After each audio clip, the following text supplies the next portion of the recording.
जय जिजाऊ जय शिवराय बांधव. छत्रपती शिवरायांच्या काळामध्ये, छत्रपती संभाजी महाराजांच्या काळामध्ये अनाजी पंथासाठी पिलावळ आणि त्याच अनाजी पंथाची पिलावळ आत्ता ह्या संभाजी भिडेच्या स्वरूपाने छत्रपती शिवरायांची बदनामी करत आहे. तो 6 जून रोजीचा छत्रपती शिवरायांचा राज्याभिषेक सोहळा कायमस्वरूपी रद्द करा असा वक्तव्य करतात आणि आपलेच मावळे त्याचे अंड बघतायत ह्या संभाजी भिडेचे. त्याला कोणीही विरोध करत नाही. हा छत्रपती शिवरायांचा सर्रास अपमान करतो आणि संभाजी महाराजांच्या नावावरती ह्याची रोजीरोटी चालते. अरे मराठ्यांनो, आता सावध व्हा. असल्या पिलावळीपासून सावध व्हा. त्यावेळेस अनाजी पंथ आणि यावेळेस अनाजी पंथाची पिलावळ तुम्ही ओळखायला शिका. अशा प्रवृत्तीला जाग्यावर ठेचून काढा.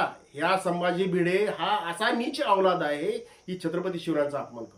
चॅनलला नवीन असाल तर सबस्क्राईब करा, शेअर करा. प्रत्येक बांधवापर्यंत हा व्हिडिओ